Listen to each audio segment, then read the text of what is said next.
Good morning, everyone, and welcome to our continuous improvement webinar where we're going to talk about how to program corrective exercises, we could say, for our common or our major patterns. I'm excited to be joined here by Sarah Ray. Sarah is our program manager at Nintendo up in the Pacific Northwest. So one of our Works employees, and she's down here attending our Phase 2 mentorship and just expanding all of her knowledge. And since she's down here, we wanted to grab her, bring her into this webinar, and she's going to be our demo for a lot of things. The fun part here is we've had a lot of requests for sort of live coaching. Now, to save time, I've obviously told Sarah what we're going to be doing, but I haven't taken her through an abundance of coaching.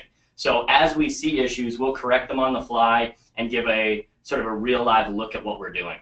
Now, this whole idea of corrective exercise is one where I want to call out just about anything could be corrective in nature. We almost want to get away from the term corrective simply as just thinking about a mini band somewhere or just a reflexive cue like RNT. And what we want to start thinking about is how we can increase our understanding of a functional anatomy and how a movement should take place, what should transpire with a movement, and then have a developed eye to start seeing what's going on that might not be working right and help us create solutions. I also want to say up front, this webinar is going to be based on complementary patterns. So in my programming, in my primary, I've got a large group setting. I've got people doing a kettlebell goblet squat. What should be the complementary pattern? And that's the lens we're going to look through. But having said that, these types of exercises and pieces put together, elements, really can fit into multiple places in your programming. It can drive your pillar prep. It can drive your complementary patterns. It can also drive take-home standalone exercises or go into a regen session at the end of the day. Those are the places you can insert these so we start getting a dose response where we're taking people through the same patterns on a regular basis and starting to actually influence movement and make a change. So with that, I first want to talk very quickly through some of the support documents we've provided for this month. First, we've got a Google Slides, not a PowerPoint, but we've got a presentation that it would probably be really helpful if you clicked through and followed through as I went. Okay, that's in the folder where you were able to access all of our webinars. Download that, open it, follow through, utilize it later. I also want to say we're not going to hit every exercise on there. There's just not enough time. We wanted to give you as much as possible. So with that being said, we are going to add extra videos into the folder after we are done. So when we're done here live today, Colin Young, who's off screen as always taking your questions, Colin Young and I are going to film a bunch more exercises expanding what we talk about here today. So you'll be able to access those. There's also one other document if you really want to go deep. Understand we have a limited amount of time this morning. So we are going to simplify. We're going to come in with a basic approach. Doesn't mean what we're talking about is simple, but it means we're going to simplify.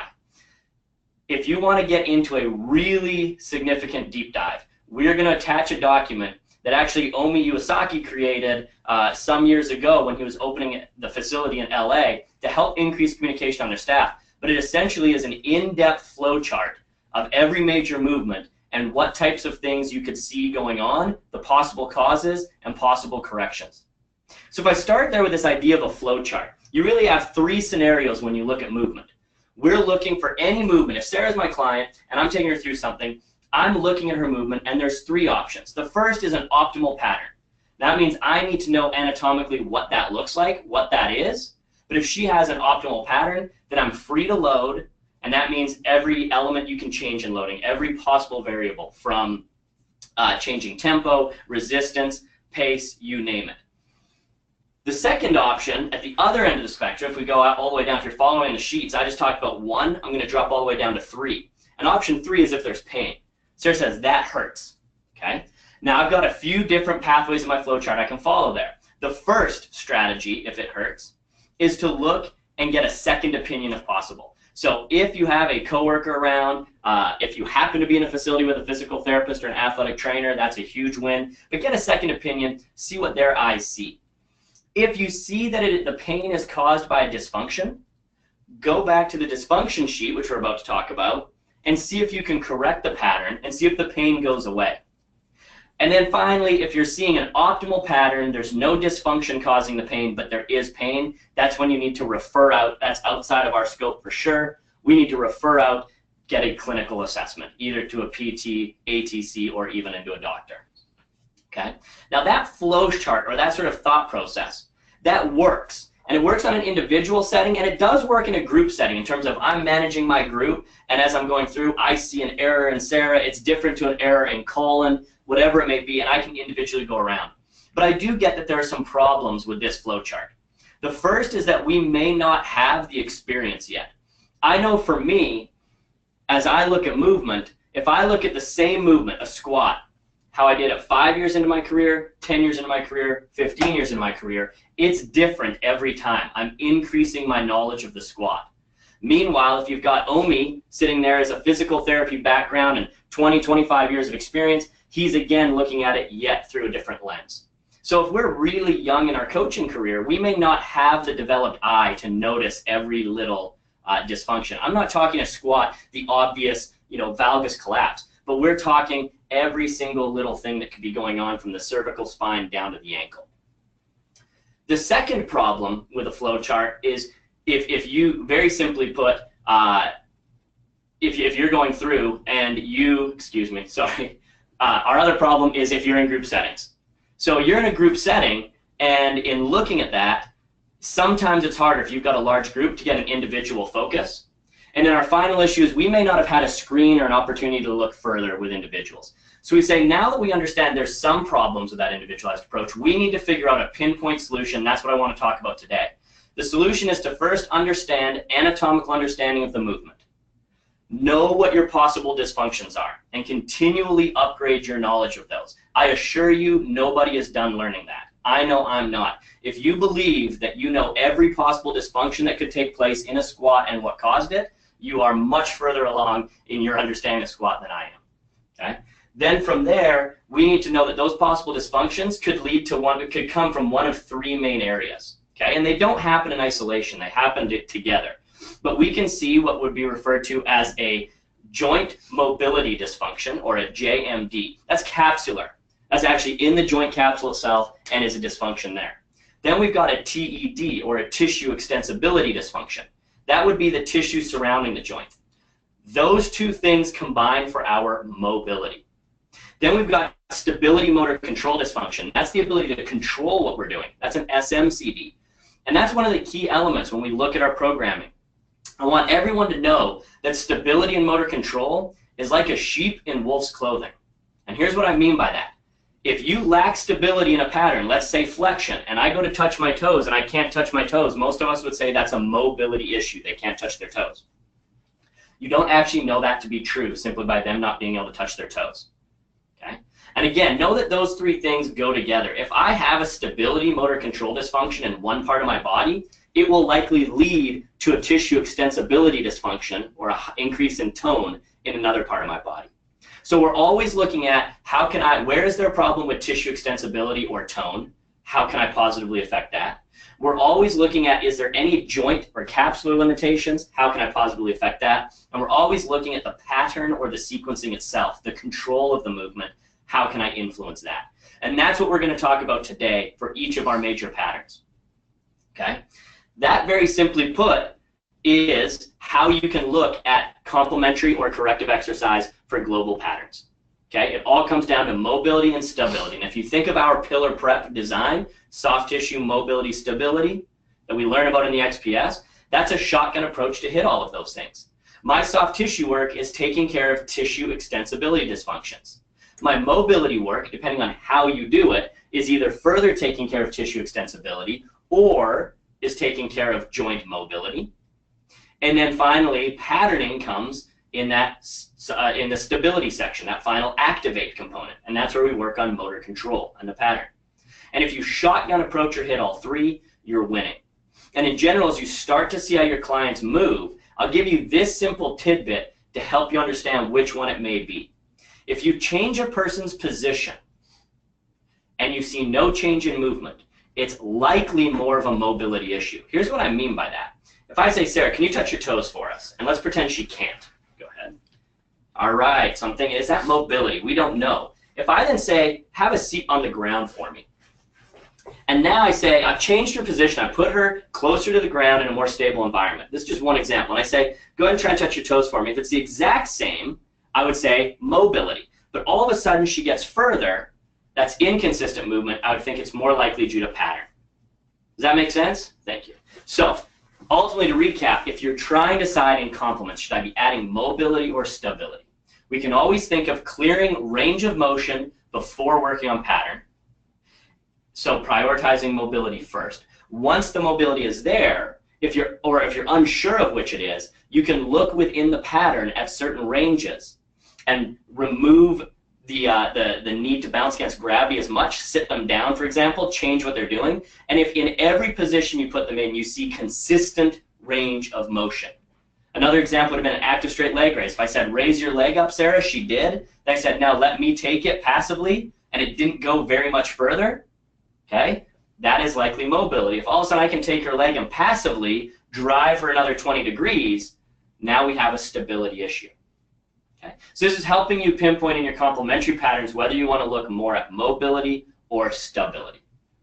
And within that, we then just need to say, what are our limiting factors for each movement? And that's what we're going to do now. We're going to jump in. We're going to talk about all of our major movement patterns. We're going to set up on your slides that you're following along. You've got essentially an entire pillar prep session leading you through soft tissue, mobility, and stability. But from there, we're going to pick out just a few that have a big bang for your buck and make an excellent complementary pattern for that movement that we're looking at. So let's jump in. We're going to start by talking about vertical pushing and pulling. And people may say, well, those are two very different things. One is pushing, one is pulling. So clearly we need a different response. And at the end of the day, we don't really. While there are differences, for your complementary patterns in a group setting, you should always be thinking, what is the limiting factor? What is the lowest common denominator?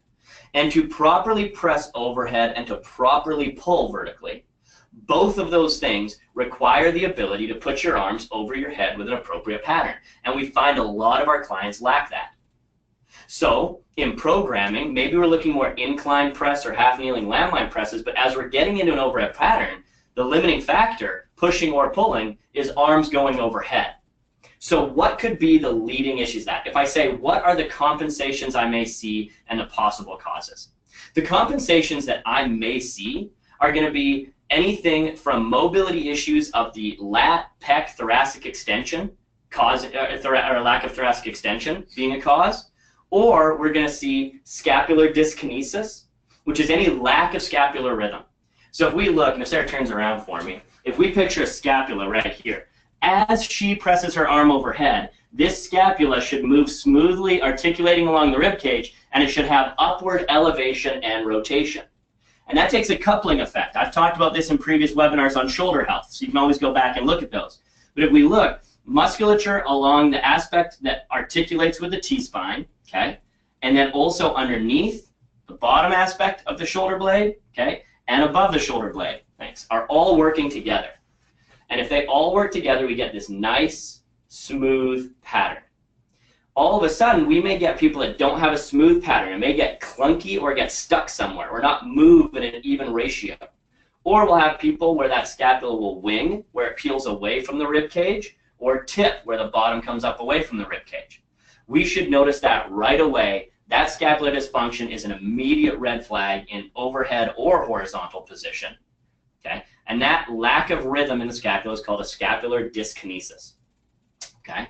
So if we look at that, the other element we could have would be a loss of sequence. And we can talk about, and again, I've talked about this on other webinars, but Yonda's upper cross syndrome, where we tend to get an upper trap dominance amongst other things. So if we start seeing that I'm trying to do something overhead and I'm seeing this excessive elevation of the shoulder, a lack of sequence or pattern, those are our main errors that we want to get away from. So again, to recap, I may see rising of the shoulder, scapular dyskinesis. And I may recognize those as being caused by a lack of stability and motor control in those areas, or by a lack of mobility associated to the lat, the pec, getting into thoracic extension. Those are limiting factors. So now we say, how do we successfully get clients patterning arms overhead? Well, the first one that we're going to look at here is going to say, on your sheet you've got soft tissue. I assume that everyone is good with foam rolling and soft tissue, but we are going to shoot some extra videos after, so again, you can look at them. Mobility, we could work through a stretch, but I want to jump right into the first mobility exercise. And I'm going to take a slide here. And this is one of my favorite exercises because you'll see we can use it for more than just arms overhead. We can really start getting into how we have exercises with high bang for our buck, meaning they work on a lot of different things. But we're going to do, I'm going to have you knees this way facing forward, right there, Sarah. And what we're going to do is we're going to work on a wide base quad rock with a 3-point reach. So the first thing we're going to do is be in a wide base. You see your knees are spread wide. And you can afford here, you can be plantar flexed if you want. You can be comfortable in the lower body, toes facing each other, so you can move your feet in just a little bit more. And then come down to a quadruped position. So the first thing we need to do is make sure that our clients understand how to quad rock. That doesn't have anything to do with the overhead as much, but remember, this is a high bang for your buck. And later on in our lower body movements, where we're talking about lumbar spine, this is really going to matter. So simple coaching cues I may use. If Sarah, if you were going to shoot a bow and arrow, if you're going to shoot an arrow out of your butt, you want to hit the wall straight back. You don't want to hit the floor or the ceiling. That'd be one thing. I could give a constraint on the drill, like placing a water bottle on the low back. I could give context or feel by having her initially put a stability ball against a wall and have her now in your quad rock, Sarah, drive and smash that ball. So I can see here her ability to keep her rib cage down and neutral, her low back neutral, and that she's getting a sense of not simply collapsing her hips onto her heels and rounding the lumbar spine, but actually engaging in her torso and driving back. Does that pushing that ball, that gives you a feel there, Sarah? So now we're going to do that again without the ball. And I want you to drive your hips back, okay, keeping neutral spine. And I'm watching her low back. That's good right there. So now we've got the quad rock. Now we add the 3-point reach, which is specific to thoracic extension, getting into lat mobility, getting into some thoracic rotation as we change where she reaches. You're really going to see what we can change here for patterning overhead. I'm going to ask her to take her right hand and place a palm up, so back of her hand on the slide. And now this is about the arms moving at the same time as the hips. So as you sit your hips back, Sarah, at the same time, I want your arm going up, reaching overhead. Go ahead. And then she comes back to a neutral position. Next one, she's going to reach her hand across in front of her left hand. So she puts a little bit of an angle on the reach. So you go again. Fantastic. And then her third position, she's actually going to thread the needle driving through between her other hand. Go ahead. Sit back. And reach there, and come back up. Good. Now, if you play this on your own, what you'll notice is you're feeling a few things here. There's absolutely lat and thoracic extension, but you're also probably feeling your right hip right now. That right hip, that's going to play into our internal rotation and why this is also a great exercise for our squat and our lower body pushing patterns. Again, high bang for your buck, one of my favorite mobility exercises. We're working on mobility and relaxing tension. So there's a few things we can do here. The first is notice how relaxed they are. This should not be something where they're holding their breath. Breathing is critical to mobility. So what we're going to do is we're going to go through again one more. So you notice first I taught her about the quad rock. Okay, very quickly, context, stability ball, drive your hips into it. Then I add the reach and they go at the same time. But now as we reach, I'm going to ask you to work out, hold the M position, and take a nice full controlled breath for me, then come back to neutral. Go ahead. So she reaches out. I see neutral spine, and I'm looking for her to take a breath there, relax, and come back in. Then she drives across her body in front of her hand, breath, back in, and then finally threading the needle through. The whole point here of the breathing is she's telling her body, I'm okay in these positions. If you're holding your breath in a position, your body's not concerned with gaining a range of motion. Your body is concerned with surviving. Bottom line. So we want to breathe throughout. For sets and reps here, I would just match up as a complementary pattern on, like I said, either a lower body push, which we'll get to, but in this context, with our upper body pulling or pushing overhead, this is a great complementary pattern to work on that lat mobility and pattern overhead and thoracic extension while working on breathing. And I would hit simply 2 in each position, which would give you about 6 slides per side in between any sets of movement. Perfect. So we stand up. Our next is to say, let's work on the pattern itself, okay? And there's a movement that everyone is familiar with. Everyone on this call knows this next movement, but I'm curious how many actually think of it as an upper body movement and pattern it with your overhead pressing and pulling. Now, again, tying webinars together. If you tuned in for Eric Dannenberg talking about his flows, then you are familiar with this and hopefully have started programming it. But the downward dog is one of the best exercises. Most people think of it as just yoga, quote unquote, or they think of it as just about, they feel their hamstrings, they think about it as the hip hinge and the lower pulling element. Absolutely true. But there are very few exercises as pure for teaching that scapular pattern overhead and in a controlled environment, creating that overhead stability, engaging the ground in a closed kinetic chain feeling. So it's going to be an excellent pattern for working our athletes into it, our clients into an overhead position. So what we're going to do is we're going to put Sarah down on the mat. We're going to work into a downward dog here. So go ahead, find a plank position. And the first thing you're going to do is think of hip hinge and drive your hips back toward the sky. But remember, we're not talking about the lower body here. I'm talking about this thoracic extension and scapular pattern here. Okay, come back out of it. So let's say we've got a client that can't quite do that because a lot of people can't.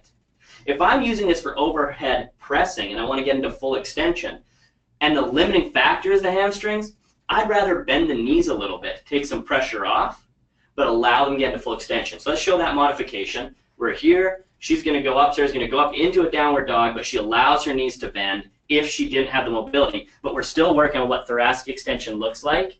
Okay, and come back out. Now let's go to your natural pattern, since you can do it properly. This is where, as you go back and you re-watch Eric Dannenberg's, or if you haven't watched it yet, I suggest his flow. From here, not only are we working on mobility, but I can really talk about how the hands engage the ground, and she can actually start pressing the ground away and start doing some scap work. So you see her sinking in, pressing up. So really working on what the scaps look like as a pattern here, not worrying about an upper trap dominance, but a true thoracic extension with scapular upward rotation elevation with arms overhead. Perfect, good, come down, thank you. Few exercises are going to be as good for targeting upper body pushing or pulling overhead as that downward dog.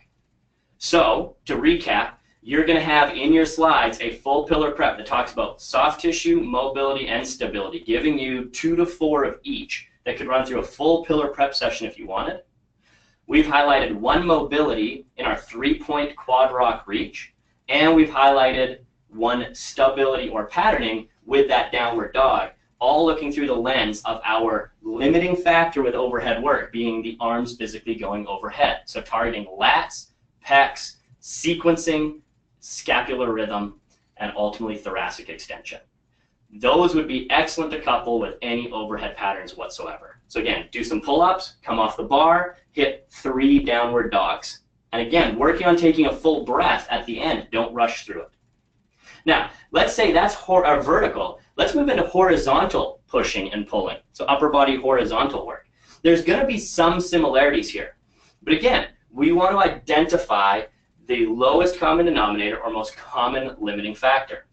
And on horizontal pressing, it tends to be the shoulder pack or the ability to shoulder pack. Now, if you watched, again, tying these webinars together, go back and watch Jenny Noyles on kettlebell last month. And Jenny talks about the shoulder pack as this key element.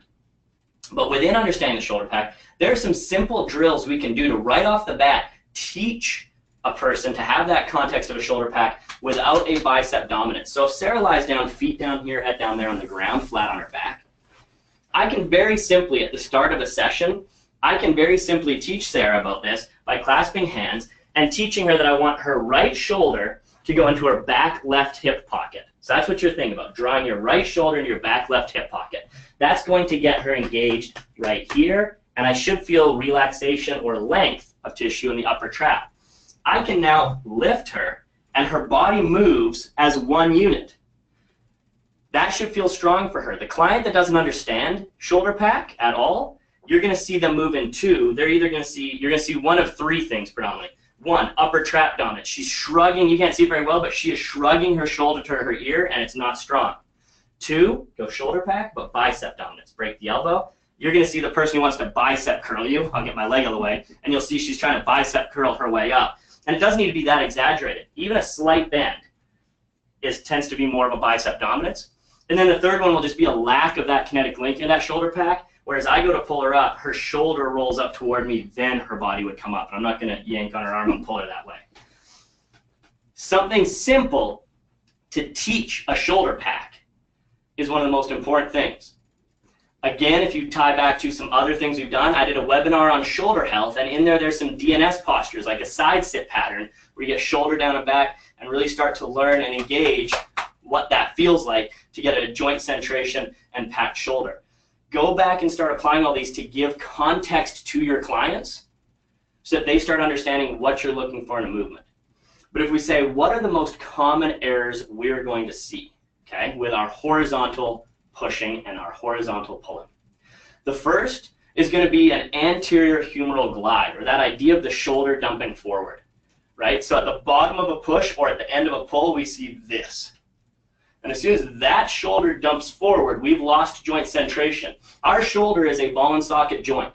It is happiest when it's centrated or in the middle of that.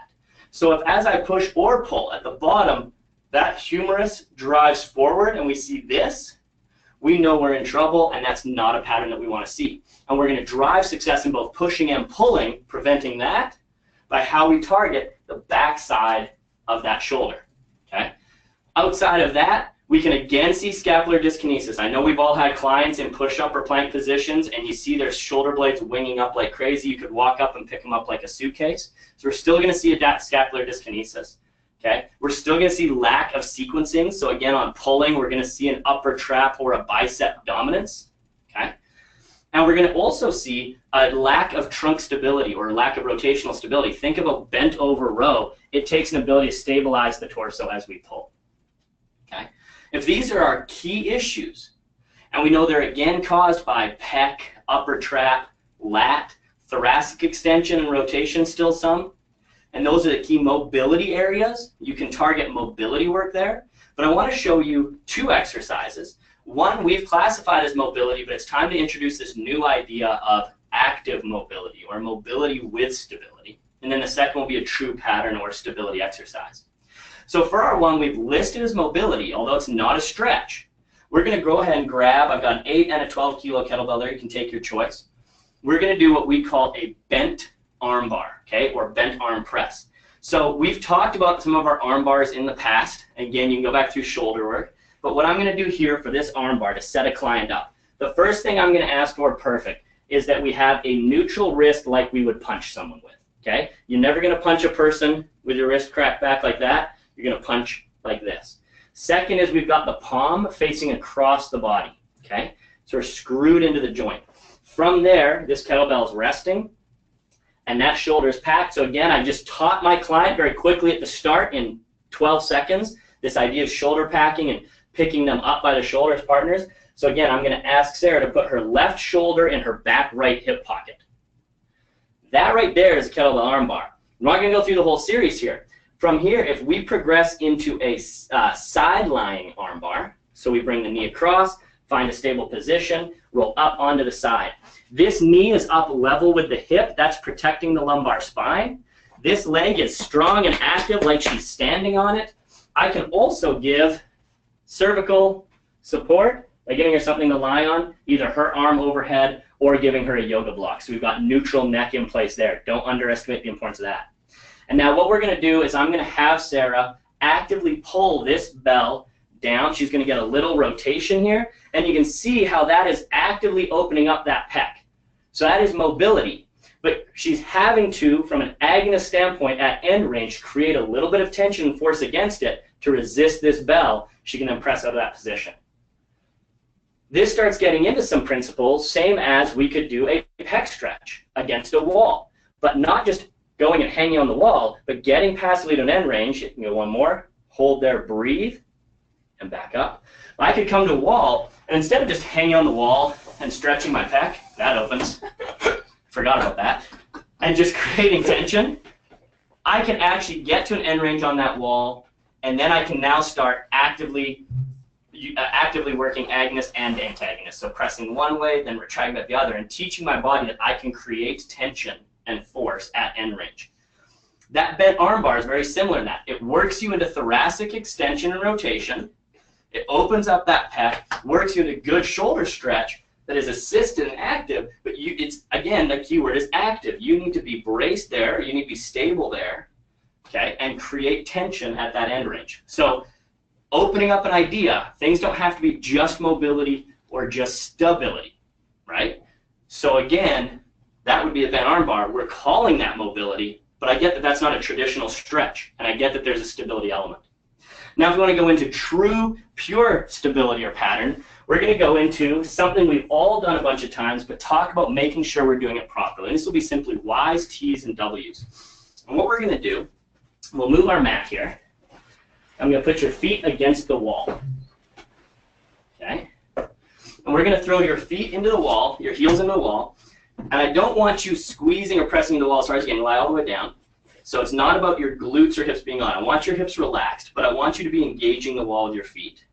And what we're going to do is, instead of just hanging out and doing T's, Y's, W's, these things, and we see people do it all the time, we're going to actually bring Sarah up into extension, okay, and make her hold each position. So the first thing we're going to do is hands in a push-up position, like you're going to do a push-up. Now bring your hands off the mat and come up into extension. So again, I want relaxed hips, but she's extended here, but with a neutral cervical spine. And she's creating tension as she does this.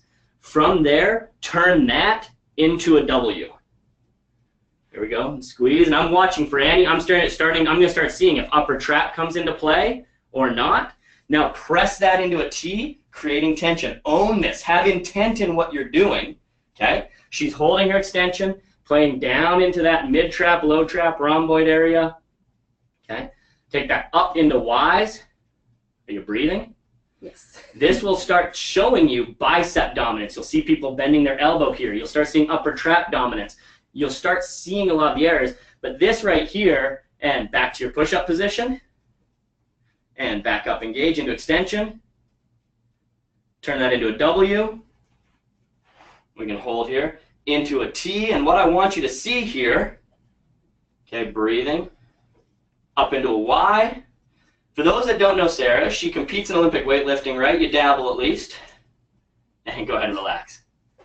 We trained together yesterday. She's a beast. She's holding Colin and I accountable to having to make sure we're lifting more weight. And you were shaking there a little bit. Yes. That's work. Yes. So we tend to get these exercises like Y's, T's, and W's that people have been doing for what they feel like forever, and they lose intent, and they sort of just Y's, right? If we have an intent and we focus on something, that's work, right? And if a person is struggling, so they keep having that bicep dominance or trap dominance, and they cannot for the life of them get away from it, a simple solution, if you're back down, is to shorten the length of the lever arm. So I want your hands behind your back. Behind your head, excuse me. And now we can go through some of the same work of drawing down and back and working into her T's, and now we can just work into rep-based here, or a hold. So I've shortened the lever. So fine, I'm not getting the W's and the Y's and all aspects of what we're doing here. But this right here is going to be easier for a person if they're showing a bicep dominance or upper trap dominance. We've shortened the lever, and they can work through the same position, hands behind the head. Thank you. So for horizontal work, again, you're looking at complementary patterns. And while a lot can go in, if we simplify, the key factor is that a person understands a shoulder pack and has really good scapular pattern and rhythm, and posterior shoulder, mid trap, low trap, rhomboid, everything through that mid upper back. We achieve that by ensuring that they've got appropriate mobility on the front side, especially, and also the lat, because remember, the lat plays around to the anterior aspect of the shoulder as we learn and we remember our anatomy. The lat, everyone thinks, is a pulling muscle. It is, but it can also be a powerful internal rotator of the humerus, further giving me that dumped forward shoulder approach that I get from sitting like this all day. So if I work on soft tissue of the lat, the pec, the upper trap, okay, and or I work on some active mobility with something like that bent arm bar, or then we work into patterning with an intent-based Y's, T's, W's with extension and really working on posterior shoulder, we have a great approach to horizontal pushing and pulling that's going to help that pattern and prevent that, like I said, that number one issue we see, that lack of shoulder pack, is that anterior humeral glide at the bottom, at the end of each pull or at the bottom of each push. And that's what we're trying to avoid. We're trying to work in a true pattern. Let's move into the lower body. So we'll talk about lower body pulling first. And this one, I think we all would agree, the number one limiting factor is a lack of hip hinge. And this could just be knowledge or awareness, right? It may not be a physical limitation, but we tend to get that, like that person who wants to RDL with a round back, they do not understand how to hip hinge whatsoever. So if we say that's our lowest common denominator, our problems are going to be a lack of dissociation. So we tend to see they should be extending their hip on the way up and flexing their hip on the way down, and we tend to see that with spinal flexion and spinal extension, or a low back dominance, okay? We also tend to see that tie into the cervical spine. So the same yonder that talks about crossed patterns also talks about oculopelvic reflex. So we know there's a reflex between oculo is eyes, pelvis here. So we'll see so many people, we've got that mirror in front of them. So I'm doing RDLs, and I want to keep looking at the mirror. Well, that is end range cervical extension. It's not a neutral spine. The neck is part of the spine. And that directly plays in the low back. So on top of that lack of dissociation, that ability to remain neutral in the low back, we get low back dominant pullers. That also is showing to the head, okay? So some of those correctives, nothing to do with complementary, some of those correctives are simple awareness cues versus reflexive cues. And I can give something external of, you're looking in the mirror, pretend you're holding a tennis ball under your chin, or look at my shoe at the bottom of a rep. You can bring awareness to what they're doing, and that's going to positively influence the low back, okay? But moreover, we also see, and this could come down to the actual joint itself, we tend to see a lack of posterior shift. When I'm doing an RDL, it isn't just about neutral spine. If I bow forward, neutral spine, but there's been no shift back, that's still going to be a low back dominant pattern.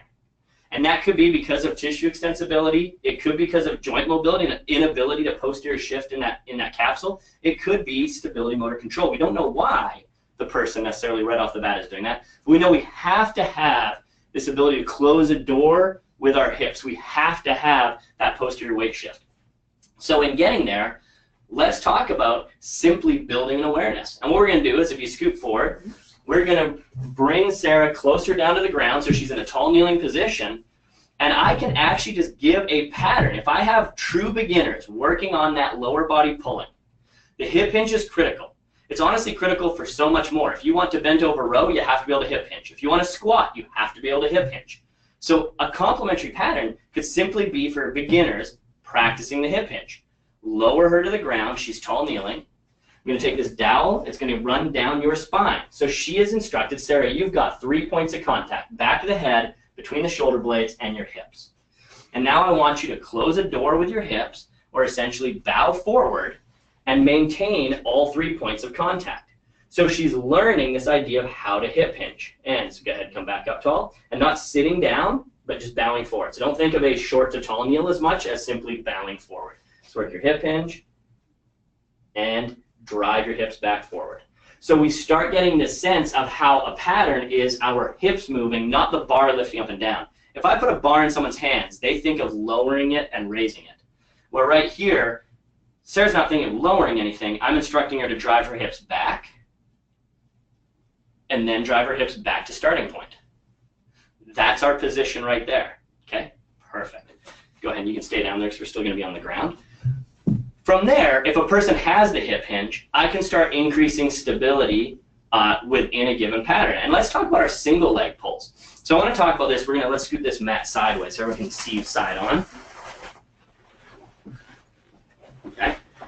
And what we're going to do is a quad opposite. So if we go quadruped opposites, okay. So basic quadruped opposite would be left arm and right leg out at the same time. So that's our quad opposite. But now let's break this down a little bit more. So go ahead and come in. First is I can now introduce this idea what's called a core assist, buying proximal stability. It can come from a kettlebell. It can come from bands. It can come from tension in the ground with your arms. It can simply come from one arm off. So leave your leg in place. Raise your left arm for me. That's not a crazy brace. Keep it up there. That's not a crazy hard brace. The whole point, core assist doesn't mean that it needs to be a maximal tension. But if I ask Sarah to hold there for a while, you can feel your torso, correct? Yes. That's the core assist. She's now bought proximal stability. Now I'm going to ask her to drive her right leg back like she's closing a door. Okay? Get good and back in. And let's correct that. Arm up. Even though we're talking about lower body pulling, let's correct this while I can, because this is a great hip extension exercise as well. You notice, go ahead, she lifted her leg up and then straightened her knee, back forward. Okay, this is off of pulling a little bit, this is pushing, but I want to sink the knee in the hip and have a pattern where she drives this straight back, like you're driving that. There, do you feel a difference? Yes. Recreate that. I don't want you going up. So drive that straight back. Up, sorry, but up a little bit. Where you are. Drive that back. And there we go. Now, hold that position. Back onto lower body pulling. While we just worked on the pattern of hip extension on this leg, don't underestimate this down leg, the back leg. Start looking at shapes. Shapes are one of the biggest keys to us helping coach and building context for our clients. What shape does this look like that a lot of people struggle with? Go ahead and stand up and straighten that leg. Jump up into a single leg RDL. That is our single leg hip hinge. That right there. There we go. That right there. So, buy some stability. Think of the hip hinge we just did. Drive your hip to the wall. There we go. Close that. There we go. So right away, I can buy stability. I can build context what we just did of her hips shifting back versus the first time she just teetered over. Now if we're here, that a lot of our clients struggle with, right? You work in the corporate setting. A lot of people struggle with that. Yeah. Okay, let's do one more. Okay. To the person who struggles there, look at this. Hip shift, stability, and hip flexion on this leg. This leg active, straight back. Go ahead and drop back down to that quad opposite. It's the same shape. So we start seeing how we can build patterns based on lowest common denominator, but does this feel more stable to you? Yes. Because all of a sudden she's got her hand in the ground and she's closer to the ground here. So this quadruped opposites not only patterns hip extension, but also hip flexion in the down leg with a core assist by going arm first. So it goes arm, leg, then leg in, then arm in. Go ahead and relax.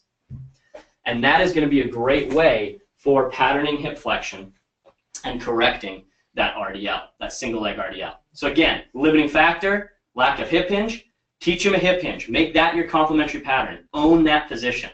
Make sure they have mobility of the posterior chain. And then from there, if it's a pattern, bring them closer to the ground, but ask them to make the same shapes. And we can do things like that quadruped opposites, which will help significantly pattern that RDL work or that hip hinge work. Our last pattern here to talk about is our lower body pushing. And again, here, we can have some issues between low back and hip. So this idea of dissociation. I need to be able to extend my hip when I stand up without extending my lumbar spine. Same as what I just talked about on the pulling. So we're going to have to make sure that they understand that dissociation. Key, clutch, critical point here for all lower body pushes is that spine can remain neutral and hip can be the driver. I'm not using low back as the driver.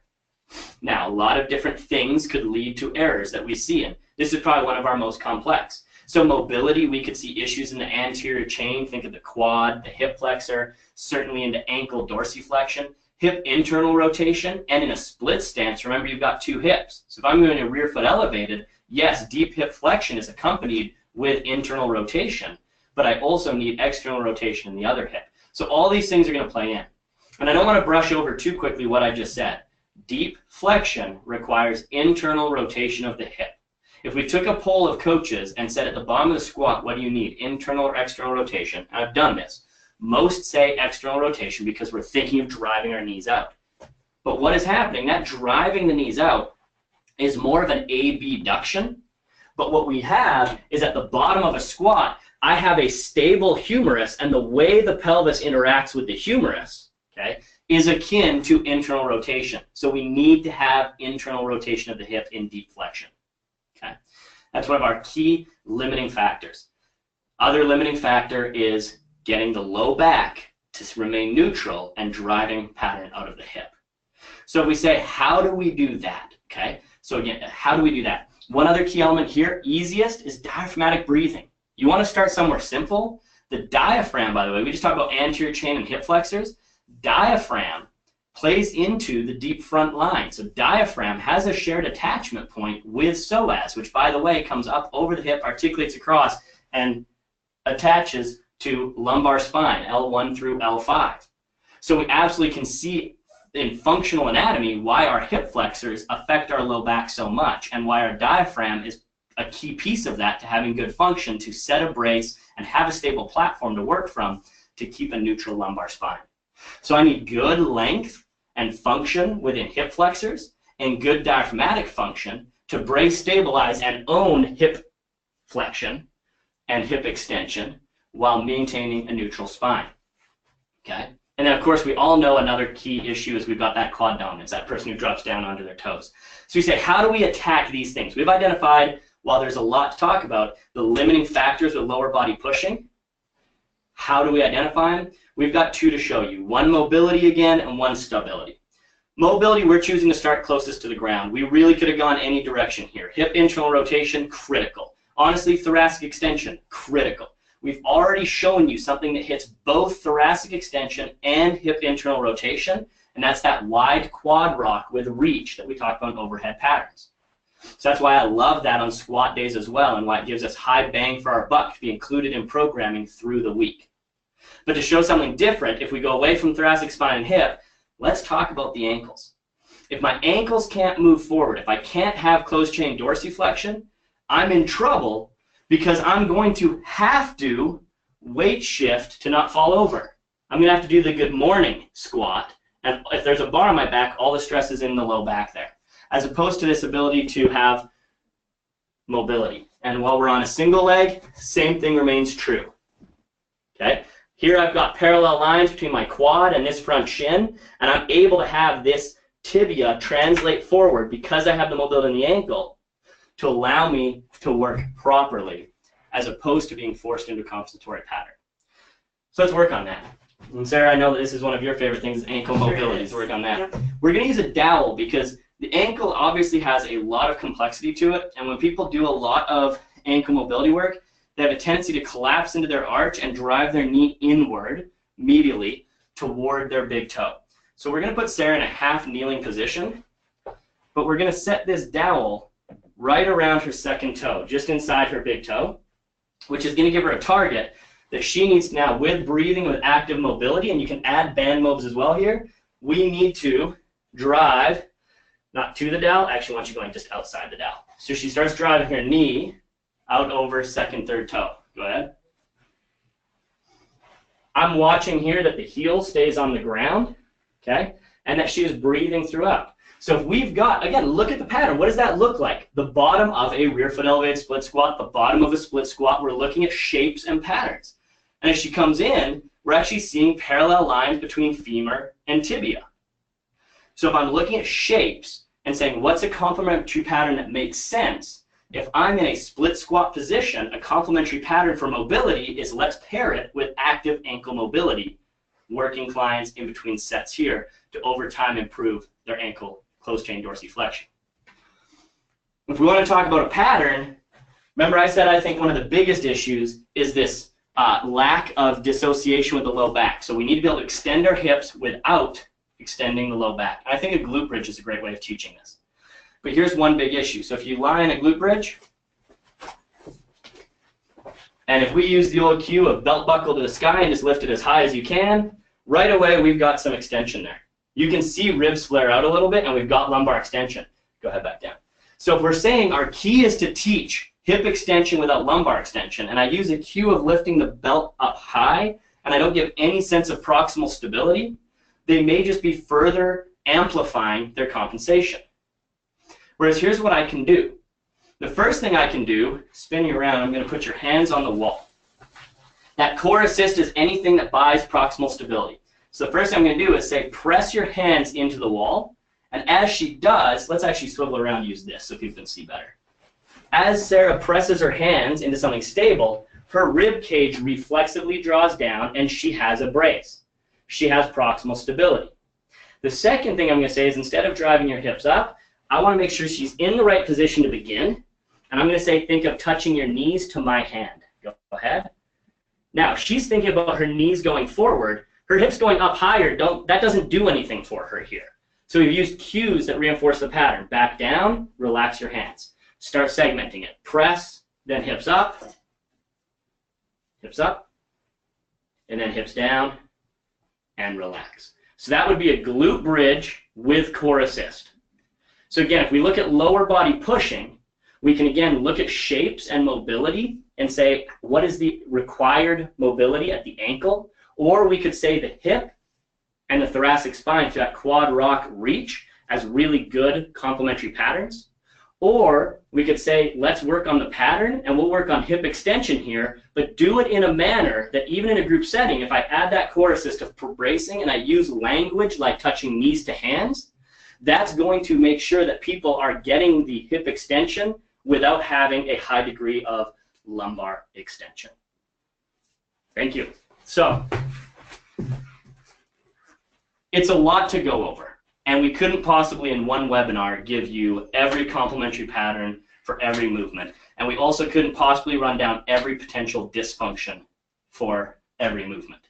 So for today, we wanted to spark the thought and make sure people are along this line of initially, if you see an optimal pattern, go ahead with full resistance training, have performance variables, and now your complementary patterns can be performance in nature. I key up a squat to a box jump. It's performance in nature, it's fine. If there's pain, that's a different story. Get a second opinion. But if it's just no pain, but there's dysfunction, I'm not looking at my performance variables, I'm looking at what am I meant to see? What technically am I meant to see? Then what errors am I seeing? What are the potential causes for those errors? And what is a self-correction or a reflexive or awareness cue that will help get out of that problem? So you have a thought process. And if you're in a large group setting, say, knowing my population as I write things down, what are the limiting factors or most common compensations? And we talked about with vertical pushing and pulling, it's your arms going overhead. So more than anything else, make sure your complement is something that either for mobility or stability and pattern promotes your arms going overhead appropriately. For horizontal, the limiting factor is shoulder pack and joint centration. So no matter what, whether it's mobility or stability, pick a complement that is going to help maintain a centrated and packed shoulder joint through pushing and pulling. For lower body pulling, we said our limiting factor is the hip hinge. So more than anything else, make sure you have an appropriate hip hinge with weight shift. Big toe stays in the ground, by the way. I didn't say that one, but we still need big toe in the ground on that weight shift. Okay? And have mobility and stability exercises that help teach that. And for lower body pushing, lots can go on, from thoracic spine, hip internal rotation, ankle mobility, of course stability through the whole chain, but we said more than anything, and diaphragm function is where you can throw in breathing, we said more than anything, we want to make sure that we can extend and flex the hips without extending and flexing the lumbar spine. And that can come through something as simple as a glute bridge, but in how we cue it. So I hope that gives you a different thought process on how you look at corrective exercise or complementary exercise. Again, review the documents we've given you where you have full pillar preps or regen or take-home sessions, or pick out individual ones from mobility or stability to serve as your complementary patterns. Start expanding your own knowledge and filling in your own flow sheet, your own flow chart, like the one we've also provided. So another document in which we show the complexity of how this really can look, of everything that can go wrong, all the possible causes, and the type of potential solutions you can have in training. Okay, fill that in. And then lastly, just continue to hone your coaching eye and develop your ability to recognize dysfunction and how you program for it so that we ultimately get people moving better. Remember, last point, Mark Verstegen founded this company on this idea of movement quality. We throw that term around a lot. Let's move cleanly. Let's move well. What does that mean? We can't possibly know what that means if we don't have an understanding of functional anatomy, okay, and if we don't start developing a coaching eye. So continue to learn. Like I said, I feel like I'm not there yet. I have conversations with Omi, and I realize I've got a long way to go. But if we all continue to get better at understanding that functional anatomy and what a movement should look like, our complementary exercises will get better, and more than anything else in our company, what we preach, our value proposition to our clients is not just getting bigger, faster, stronger, better cardiovascular output, whatever it may be. It is decreased pain, decreased risk of injury, increased movement competency, and ultimately helping people move with quality, which will positively influence and upgrade their lives. This is how we do that, is through how we choose complements and recognize dysfunction. Do we have any questions that have come in, Colin? We do. We have a limited amount of time, so for those of you who can stick around, thank you. For those who have to hop off and want to hear that, we will be recording this and posting it within 24 hours. So the first one was specifically on if you see scapular winging, what might be a good complementary movement? Yeah, so I actually really like regressing things all the way down. If you see scapular winging, one of the videos we're going to shoot, so I won't go in depth right now, but one of the videos we're going to shoot comes to us from DNS, okay, and talks about 3 and 4 month postures, which is how children develop. So Sarah, if you jump down the ground, and Sarah hasn't seen this before, so you're lying on your stomach, and let's turn you slightly head that way, just so the camera can see better. Split the difference. Come back. There we go. So lie down on your stomach. So Sarah right here is just thinking of essentially being a child, and we're going to have her elbows up, shoulder height or slightly higher. There we go. And we just put her in the right position. And I want to think of those Y's, T's, W's, but shoulder down and back. And what we're going to do is I want you to press your torso away from the ground. So go ahead and come up, okay, and try and press down in the ground, press down and down, down, down, down. And now we're just thinking this scapular pattern. Bring your elbows a little closer together, okay, and just think of dropping down toward the ground and then coming up. And the key here is she does not have a hinge point in her TL junction. You guys can't see, but she's doing a great job here. She's not hinging in her thoracic spine, coming up like a cobra. She's pressing her sternum away from the ground. So everything here moves as a unit, but we're seeing her pattern, and at a very reduced, stable position, we're teaching this scapular pattern in a close chain form with short lever arm. From there, I could say bring one knee up to your side, like you're posted up. This is literally how kids start to move. And you're going to come up, okay, press away from the ground, press, press, press.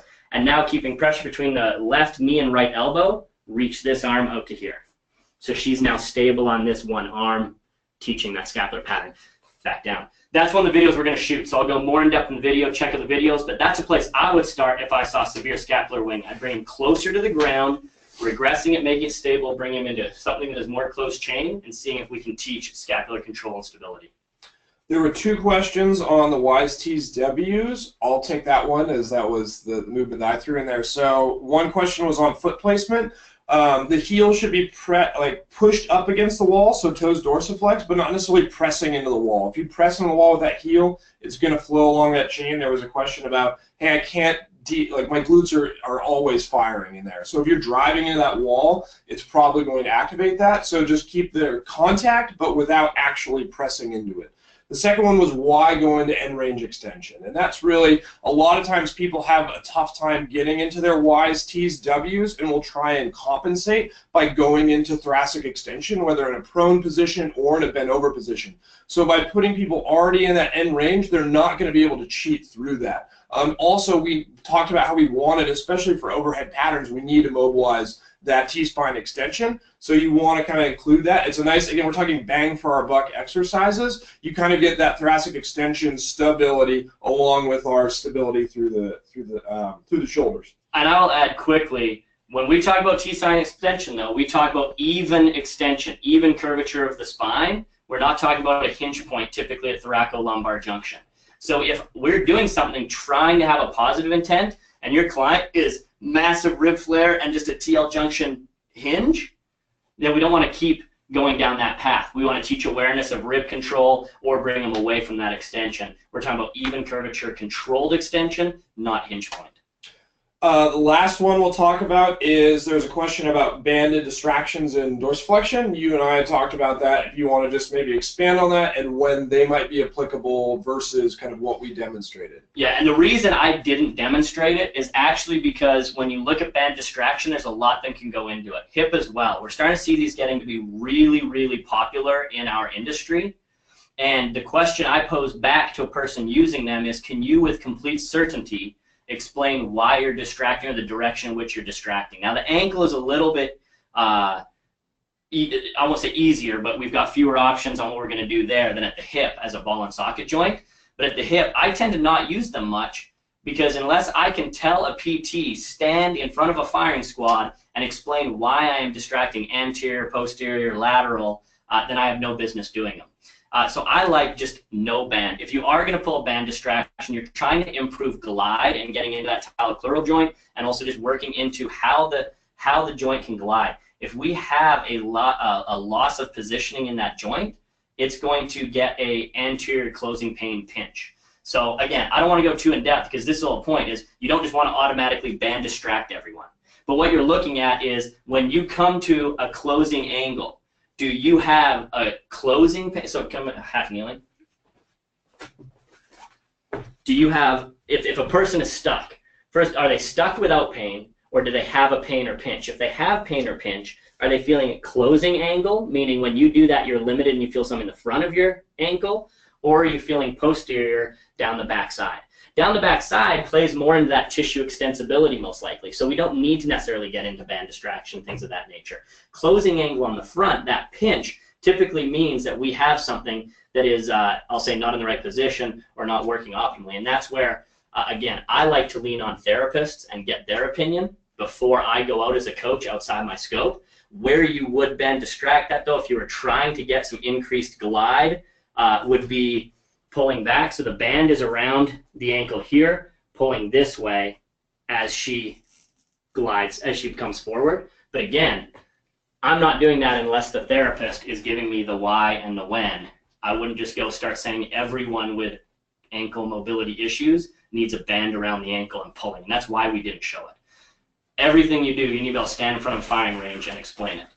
And if that's outside your scope and you can't, then we shouldn't be doing it. Very last one, talking about upper and lower cross. Is there a correlation? Is there something that we typically, if we see upper cross syndrome, can we anticipate also seeing lower cross, or vice versa? Yes and no. So the two are separate to one another, but the two both result from a global response to stress. Yonda actually never talked about people sitting down. So we always think of it as, well, we're seated and seated, so we get lower and upper cross. That's not really what happens. Yonda never talked about people sitting. He talked about a global response to stress. And when humans have a global response to stress, we see anterior chain dominance or anterior chain tightness. Think of driving, and I've used this analogy before, so some of you have heard this likely. But if I'm driving in Key West, Florida, sunny skies, open, no one else on the road, I'm in this open, relaxed position. If I'm driving in Chicago in an ice storm, I'm flexed. So acutely and chronically in stress, we come back almost to this fetal position. So while the two are sort of separate, they are also linked because we have fascial lines that run through our entire body. And in addition to that, that deep front line and that anterior chain dominance that comes from a response to stress acutely, as Yonda's described it, means that you are going to see that the facilitated, the tight anterior, the hip flexors, the pecs, the biceps, like these things are going to somewhat go together. So yes and no, but ultimately you're likely to see both. Awesome. Well, thank you both. Thank you, Sarah, for jumping in and help us out. Thank you, Stefan. Please look for all the complimentary movements that we're going to shoot and add to our YouTube channel, and with the links in the Google Drive folder. So even if you made it to this webinar, we're going to have some stuff that we didn't necessarily go over. Hopefully you'll join us for our next one. It will not be at our regular kind of last week or last Wednesday of the month because of the holiday. So we're going to be moving it into December, and that will be our last one of the year. So please join us and look for that notification coming out. And thank you all for joining us, and I'll let Stefan take us out. For those joining from outside North America, or from outside the U.S., because I was just in Germany, and I love all our people over there, that's American Thanksgiving he's talking about. It is a big holiday at the end of this month, so that's why we're going to push to December, remembering we're an international company. But yeah, thanks for joining us. Definitely love any opportunity to try and learn, grow, and as always, continually improve so we can be better at upgrading lives. Thanks, and we'll see you next time.